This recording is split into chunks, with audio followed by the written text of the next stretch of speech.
Karnataka assembly में आज गौकशी मुखालिफ बिल को निदाई वोटों से मंजूरी मिल गई है। सख्त हंगामों के दौरान हुकूमत ने गुजरात और यूपी मॉडल के गौकशी मुखालिफ बिल को मंजूर करा लिया।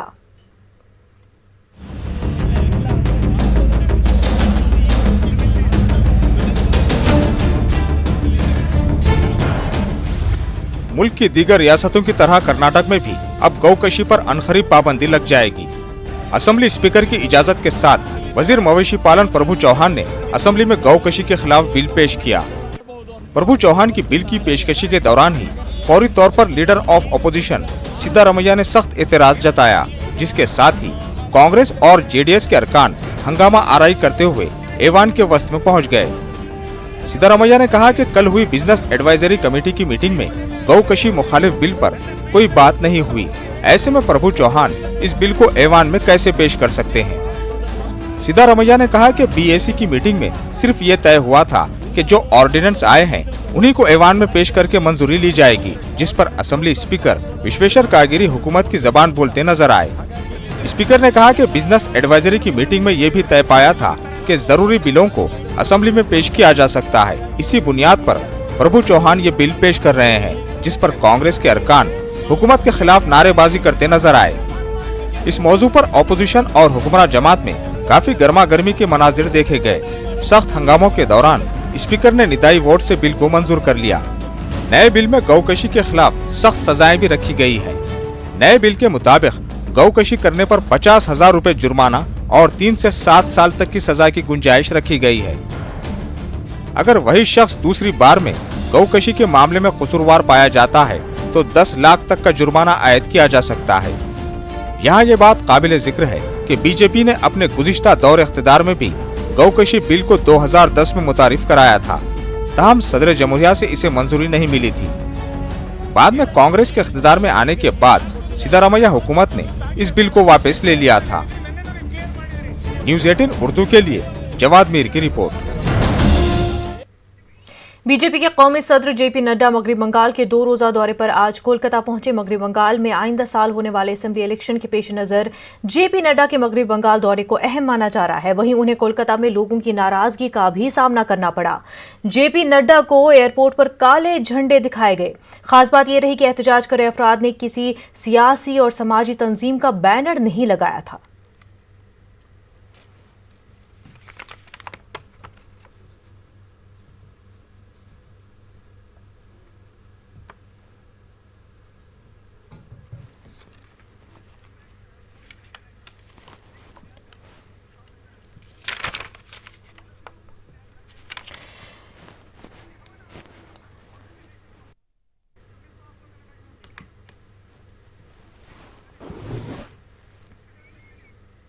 तो नाजरीन, कर्नाटक में काउ स्लॉटर के अगेंस्ट जो है बिल पास कर दी गई है।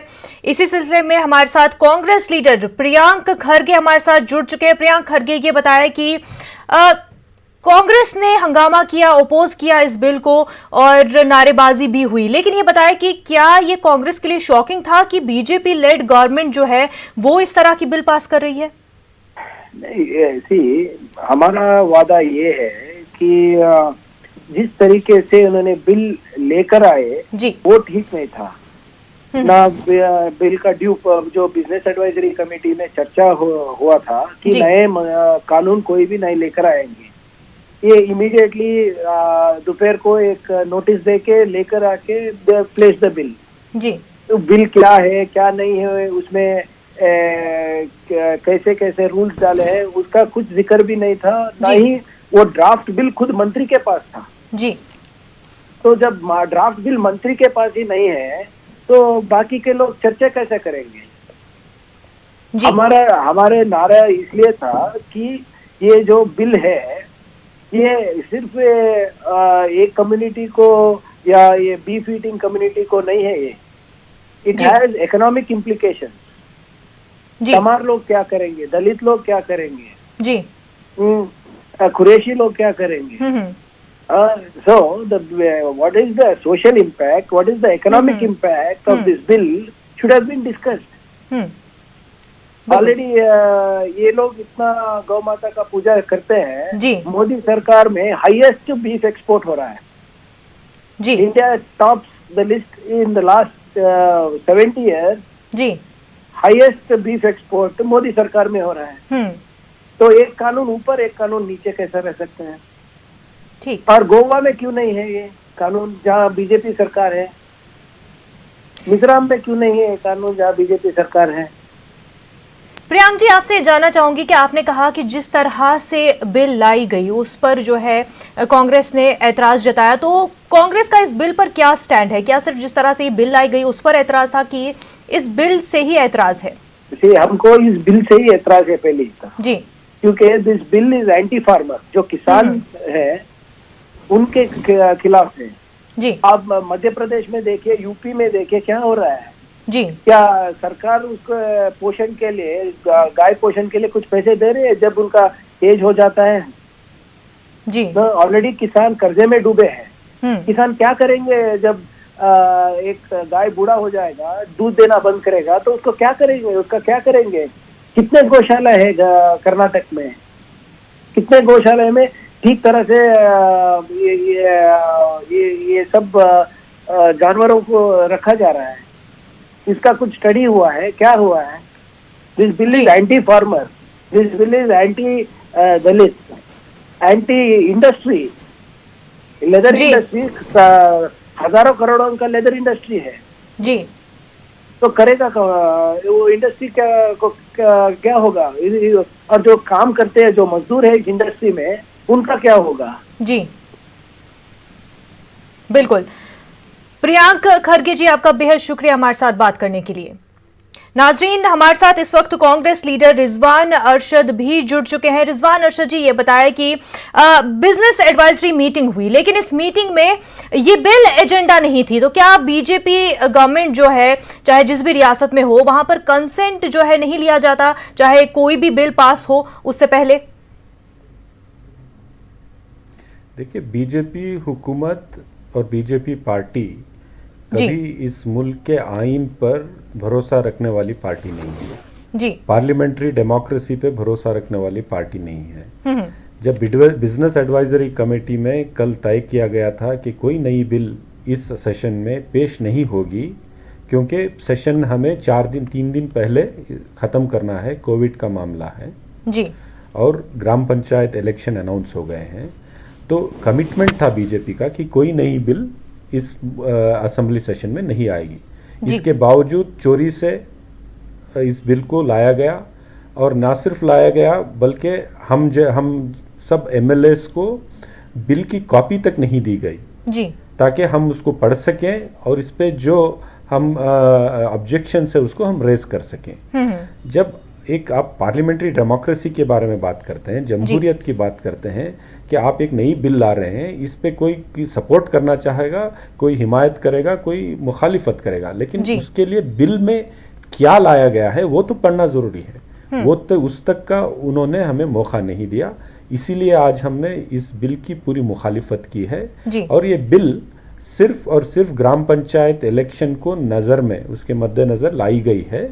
ये बिल ना वो जानवरों की हिफाजत के लिए बिल लाई गई है ना उनका कमिटमेंट गौ रक्षा के लिए है, कुछ नहीं है। बीजेपी का कमिटमेंट सिर्फ इलेक्शन जीतने तक उनका कमिटमेंट है। आज अगर सच में ये गौ रक्षा की बात करना चाहते हैं तो मैं उनसे पूछना चाहूंगा कि पूरा मुल्क जो है, हिंदुस्तान पूरे दुनिया में दूसरा मुल्क है, दूसरे नंबर पे है जो गाय का या बीफ एक्सपोर्ट करता है, तो आप पूरे मुल्क में इस कानून को लाइए और पूरा बीफ एक्सपोर्ट बंद कर दीजिए। आप वो क्यों नहीं करते जी?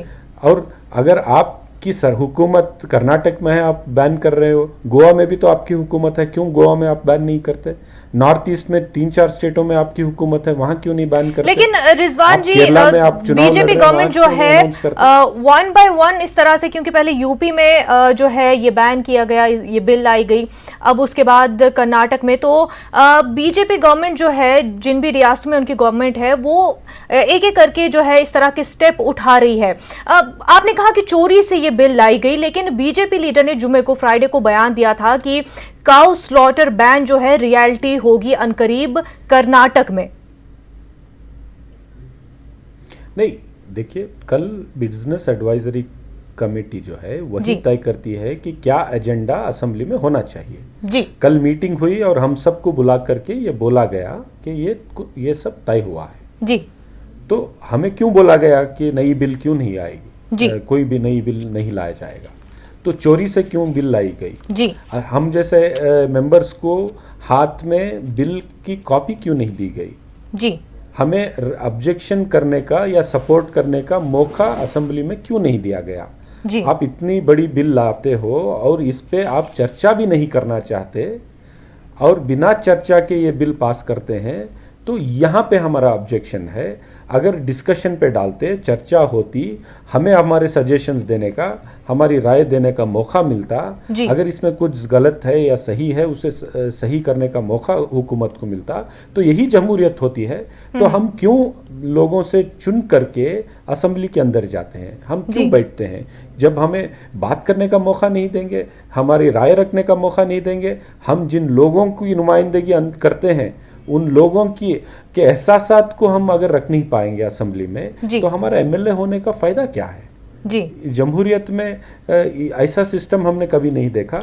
बीजेपी इस मुल्क के आइन को तोड़ मरोड़ कर अपना काम निकालना चाहती है। यही मुझे अफसोस लगता है कि ऐसा जो हो रहा है। जी रिजवान जी, ये गलत बताएं हो कि रहा है। हमने देखा कि कर्नाटक में इससे पहले भी माहौल जो है खराब हुआ, राइट्स वेल, ऐसे माहौल में जहां पर काफी वल्नरेबल सिचुएशन है, ऐसे में इस तरह का कानून लाया जाता है, ये आगे और जो सिचुएशन है क्या उसको खराब कर सकता है? देखिए, बीजेपी का मकसद यही है कि इस समाज को इतना मुंतशिर कर दें, इतने हिस्सों में बांट दें जी कि इस समाज के हिस्से इतने हो जाएं कि कोई एक राय पे ना आए और सबको बांट करके ये अपनी हुकूमत करना चाहते हैं। और ख़ास तौर से अक़लियतों को इस समाज के हिस्सा होने से जी ये दूर रखना चाहते हैं, अलग थलग करना चाहते हैं। इसी में इनकी सियासत चल रही है। और ये जो बिल जो लाई गई है, ये बिल भी ऐसा पेश किया जाएगा कि ये बिल अक़लियतों के खिलाफ है, बाकी अक्सरियत को इसका कोई असर नहीं होने वाला है। लेकिन मैं ये कहना चाहूँगा कि इस बिल में सबसे ज़्यादा अगर किसी को इस बिल से फ़र्क हो रहा है तो अक्सरियत को ही हो रहा है, क्योंकि अक्सरियत में से ही किसान निकल के आते हैं। इसको किसान पालता है, इसी का दूध बेचता है, इसी से हल जोतता जाता है। जब ये दूध देना बंद कर देती है, हल जोतने के लायक नहीं होता है, तब ये मार्केट में इसको बेचता है, उसी पैसे से और एक नया। बिल्कुल रिजवान जी, मेजॉरिटी पर असर पड़ेगा, सब पर इसका असर पड़ेगा। लेकिन ये बताएं कि कर्नाटक की माइनॉरिटी क्या डर में है इन सब इस तरह के कानून की वजह से? क्योंकि यूपी में हमने देखा कि किस तरह से इस कानून को लेकर जो है इसका गलत यूज हुआ, मॉब लिंचिंग के वाकयात हमने देखे। बिल्कुल, देखिए, इनका एक एजेंडा है। इस एजेंडे में सीधा सीधा हिंदू मुसलमान को अलग करो, इनमें इंतशार पैदा करो, इसमें लड़ाई झगड़ा फसाद पैदा करो और इनका वोट लो और जीत जाओ। ये सिंपल फार्मूला है, इसके तहत काम किया जा रहा है। वो समाज को तोड़ने के लिए बीजेपी काम कर रही है और कांग्रेस और हम सब समाज को जोड़ने की अब कोशिश कर रहे हैं। देखिए, अगर ऐसा ही सियासत ये करते रहेंगे तो इसका असर सिर्फ समाज में नहीं पैदा होगा, हिंदू मुसलमानों में इसका असर नहीं होगा, बल्कि इस मुल्क की तरक्की में होगा। क्योंकि एक तरफ आप फिरका वाराना माहौल पैदा करके दूसरी तरफ आप सुपर पावर बन नहीं सकते। जब तक आपके मुल्क में, आपके समाज में, इस मुल्क में प्यार मोहब्बत का हमदर्दी का माहौल नहीं पैदा होता, इन्वेस्टमेंट नहीं आएगा, बिजनेस नहीं होगा, हम एज ए मुल्क आगे नहीं बढ़ पाएंगे। तो बीजेपी का जो दो एजेंडा है, एक तो कहते हैं कि हम इस मुल्क को सुपर पावर बनाएंगे, दूसरी तरफ इस मुल्क के लोगों पर जो जुल्म और सितम किया जा रहा है, एक फिरका वाराना माहौल पैदा किया जा रहा है, इससे मुल्क की तरक्की को असर हो रहा है। और आज इस मुल्क में जो माशी हालात हैं, इकॉनमी की जो आज इस मुल्क में हालात है, इसका सीधा सीधा असर बीजेपी की फिरका परस्त नीति की का असर है। और आज इस मुल्क का गरीब गरीब होता जा रहा है और चंद लोग अमीर बनते जा रहे हैं। यही बीजेपी का एजेंडा था, इसमें वो कामयाब हो रहे हैं, लेकिन मुझे यकीन है कि लोग समझ जाएंगे बहुत जल्द और नफ़रत को ख़त्म करके मोहब्बत की तरफ आगे बढ़ेंगे और बीजेपी को इस आगे चलकर इसको हराएंगे। बिल्कुल रिजवान जी, बीजेपी का साफ तौर पर कहना है कि ये बिल जो है उनके कल्चर और रिलीजन से जुड़ी हुई है, लेकिन क्या ये कानून जो है मुल्क के कॉन्स्टिट्यूशन और डेमोक्रेसी से भी मेल खाता है, और इसके क्या कुछ इम्पैक्ट्स है वो हम पहले भी देख चुके हैं। रिजवान अरशद जी, आपका बेहद शुक्रिया हमारे साथ बातचीत के लिए। आगे बढ़ते हैं। सीए के ताल्लुक से वज़ीर आला ममता बनर्जी के बयान को सियासी बताते हुए सीपीएम के साबिक एमपी मोहम्मद सलीम ने तृणमूल कांग्रेस पर अवाम को गुमराह करने का इल्जाम लगाया। आज कोलकाता में मीडिया से बात करते हुए मोहम्मद सलीम ने कहा कि बीजेपी की मुखालफत नहीं बल्कि ममता बनर्जी बीजेपी के लिए रियासत में सियासी राह हमवार कर रही हैं। वाज़ेह कि आज वज़ीर आला ममता बनर्जी ने सीएए कानून को झूठ और गुमराहकुन बताते हुए अवाम से एनपीआर के लिए आगे न आने की अपील की है। नौजवान अपना काम चाहते हैं, नाटकी नहीं चाहते। और ये जो ड्रामाबाजी है बीजेपी और तृणमूल का, अभी ममता को नागरिकता कानून संशोधन कानून याद आया। क्यों? जब पार्लियामेंट में पास हो रहा था उस वक्त उनका क्या रोल था? जब हम ये सड़क में उतर रहे थे कि no to NPR, no to NRC, no to CA, उस वक्त ममता बनर्जी तो तृणमूल कांग्रेस को साथ नहीं दिए, और अभी भी वो खामोशी से, चापलूसी से अंदर अंदर एनपीआर की तैयारी कर रहे हैं। एक तरफ डिटेंशन कैंप के लिए ज़मीन दे रहे थे, जहाँ पे हम लोगों को खुद जाना पड़ा वहाँ पे इसको मना करने के लिए। दिल्ली फसादात के दौरान शुमाल मशरक़ी दिल्ली में फारूकिया मस्जिद को शरपसंद फसादियों ने जला दिया था। मस्जिद की मरम्मत और तज़ीनकारी के बाद अब मस्जिद को दोबारा नमाजियों के लिए खोल दिया गया है।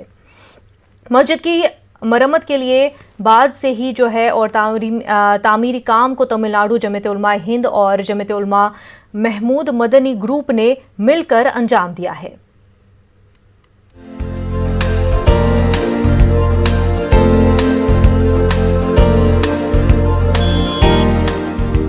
नई नवेली सी दिखने वाली ये वही फारूकिया मस्जिद है जिसको दिल्ली दंगों के दौरान 24 फरवरी को फसादियों ने आग लगा दी थी।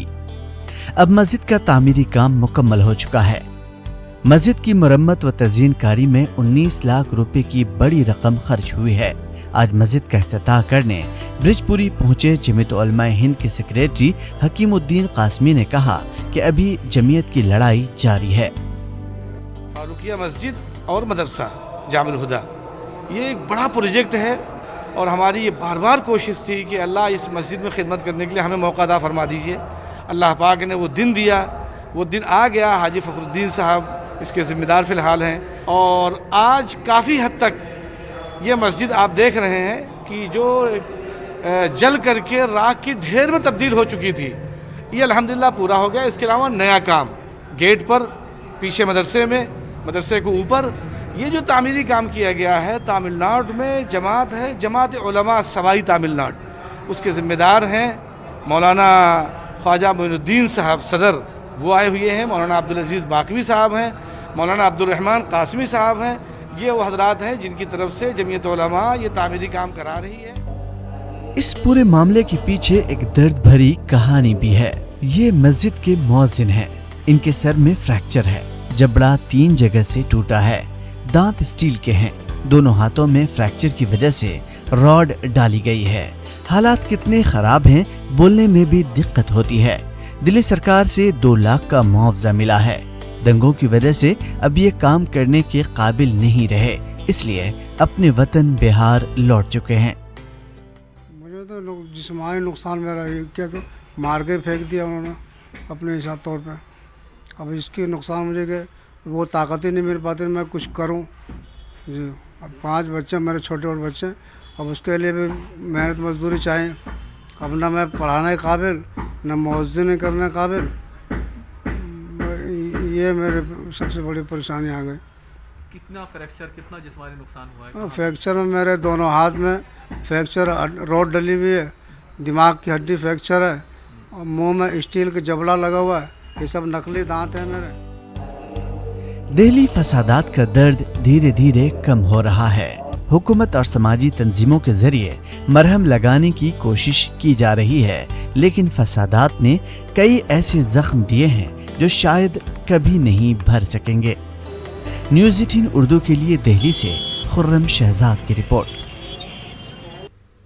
मध्य प्रदेश वक्फ बोर्ड ने मुस्लिम तलबा के लिए मुफ्त कोचिंग क्लास फिर से शुरू करने का फैसला किया है। बोर्ड के जरिए कुछ साल पहले तक मुकाबला जाती इम्तहानात और बोर्ड इम्तहानात के पेश नज़र भोपाल में कोचिंग क्लासेस का इनकाद होता था, मगर कुछ नागुफ्ता वजूहात के सबब ये सिलसिला मुनक़ता हो गया था। अब बोर्ड के नए CEO ने न सिर्फ मुस्लिम तलबा के कोचिंग क्लासेस शुरू करने बल्कि नवाबीन के मकबरों की खस्ता हालत को भी दूर करने का अहद किया है। जिन लोगों ने वक्फ की होगी अपनी जायदादें, उनका मकसद ही ये रहा हुआ कि मुस्लिम वेलफेयर में कुछ काम हो, पर वो शायद नहीं हो रहा है इतना जितना होना चाहिए। कोचिंग क्लास की फिर से चालू करने के लिए और उसको नए सिरे से और नए तरीके से चालू करने के लिए मैंने कल किसी से बात की है, तो मुझे बताया गया है कि जगात फाउंडेशन में मिस्टर जफर जो दिल्ली में है, वो शायद यहाँ कुछ करते थे, तो देखेंगे और ज़रूरत पड़ी तो उनसे बात करेंगे। मैं बिल्कुल दिखवा रहा हूँ और कोचिंग क्लासेस चूँकि मैंने कैंपस देखा है, बड़ा पुरसकून माहौल है यहाँ पर। ऐसी कोचिंग क्लास में यहाँ पढ़ाई का माहौल भी है और हमारे पास जगह भी है, हमारे पास बिल्डिंग भी है, तो मैं दिखवा रहा हूँ और इंशाअल्लाह ताला मैं जल्दी से जल्दी इसकी कोशिश करूँगा कि फिर से वो कोचिंग चालू हो और लोग अगर अपना प्रपोजल लेके आते हैं तो उनसे बात करके उनको भी ये मौका दिया जाएगा कि वो कर्नाटक के रायचूर में मुख्तलिफ मुतालबात को लेकर गैर इमदादी स्कूलों के इंतजामिया और टीचरों ने एहतजाजी मुजाहरा किया। शहर के टीपू सुल्तान गार्डन में मुनक़दा एहतजाजी प्रोग्राम में ज़िले के मुख्तलिफ इलाकों के गैर इमदादी स्कूलों के इंतजामिया और टीचरों ने हिस्सा लिया। इस मौके पर एहतजाजियों ने कोरोना वायरस और गुज़िश्ता 9 महीनों के लॉकडाउन के लिए स्कूल इंतजामिया और टीचरों के लिए खसूसी पैकेज का ऐलान करने का हुकूमत से मुतालबा किया। इस मौके पर एहतजाजियों ने रियासती हुकूमत के खिलाफ नारे बुलंद किए। कर्नाटक जो गवर्नमेंट इंस्टीट्यूशंस के लिए और गवर्नमेंट अनऑर्गेनाइज्ड सेक्टर में जो काम करते हैं वो लोगों के लिए ये लॉकडाउन के पीरियड में एक स्पेशल पैकेज अनाउंस किए थे। मैं सरकार से अपील करता हूँ, पूरे अनऑर्गेनाइज्ड जो अनएडेड एजुकेशन इंस्टीट्यूशंस है, यहाँ पे जो टीचर्स काम करते हैं, सभी को ये लॉकडाउन का जो 9 मंथ का पीरियड ख़त्म हुआ है, ये पीरियड के लिए एक स्पेशल पैकेज अनाउंस किया जाए। और कर्नाटक हुकूमत के इस इक़दाम से अक़लियती तबके में काफ़ी बरहमी देखी जा रही है। अक़लियती लीडरान और सहाफ़ियों का कहना है कि येदियुरप्पा हुकूमत अपनी हिंदुत्व सोच को अमली जामा पहनाने के लिए लाखों किसानों को परेशान कर रहे हैं। अक़लियती लीडरान का कहना है कि कर्नाटक में बड़े जानवर का गोश्त सिर्फ मुसलमान ही नहीं बल्कि दलित भी खाते हैं। हुकूमत का ये इक़दाम राइट टू ईट के खिलाफ भी है। बाजी में इस कानून को बनाया है। यहाँ पर ना सिर्फ अक़लियतों में कुरैश बरादरी इससे कारोबार से मुस्तफ़ीद होती थी, ना सिर्फ मुसलमानों में, हिंदुओं में भी कटिका यानी खसाई जिसको कहते हैं, वो हिंदुओं में बिरादरी में भी ये लोग कारोबार करते हैं। तो उनको चाहिए था कि इनके कारोबार के लिए, इनके आगे के लिए मसले मसाइल के इनके लिए कुछ स्कीम लाते, और अचानक से इन्होंने जल्दबाजी में इस बिल को इंट्रोड्यूस कर लागू कर इन्होंने ये साबित कर दिया है कि वो हम जो चाहें यहाँ पर हम कर सकते हैं। लिहाजा ये बहुत ही गलत बात है। आज कर्नाटक गवर्नमेंट ने गौकशी जो बिल लाकर किसानों को परेशान कर रहे हैं, किसान को कहीं का नहीं छोड़ रहे। आज किसान बेमौत मर जा रहा है। जब जानवर बूढ़ा होता है तो वो बेचकर नए जानवर को, नौजवान जानवर को खरीद कर फिर वो अपनी ज़िंदगी चलाते थे। आज वो भी हक उनसे छीन लिया जा रहा है। तो मैं समझता हूँ कि ये एक तबके को परेशान करने की वजह से मेजॉरिटी तबका सबसे ज़्यादा परेशान हो जाएंगे। इसमें बीजेपी रियासती हुकूमतें जहाँ जहाँ भी हैं, जिन स्टेट में हैं, इस बिल के ख़िलाफ़ आवाज़ उठाने वालों को आवाज़ दबाने की कोशिश की, लेकिन ये कोशिश यहाँ नाकाम कर दी गई। रियासती हुकूमत को सोचना चाहिए था कि गौ कशी को रोकने से सनती एतबार से कितना नुकसान होता है, और गौ कशी से कई ऐसे तबक़ात कुरैशी हैं जिनके रोज़गार पर मसला एक अहम मसला है। गौ कशी को रोकने का मकसद सिर्फ बीजेपी का ये है कि हिंदू वोट को अपने तरफ मुतवज्जा कर सकें। गौ कशी का बिल लाना नागुज़ीर था बीजेपी के लिए, क्योंकि जो एजेंडा बीजेपी का है वो एजेंडा अगर वो तर्क करती है तो बीजेपी का कोई मतलब होता है, और ना ही उसको जो है वो इख्तिदार या वो वोट, वो मैंडेट वो मिल नहीं सकता। बीजेपी का नज़रिया ये है कि वो अपने आप को हिंदू कौम और हिंदू नज़रियात की ठेकेदार समझती है। खास बात इंडिया में फ़िलहाल इतना ही। मज़ीद खबरों के लिए आप लॉग इन कर सकते हैं हमारी वेबसाइट news18urdu.com पर। आदाब।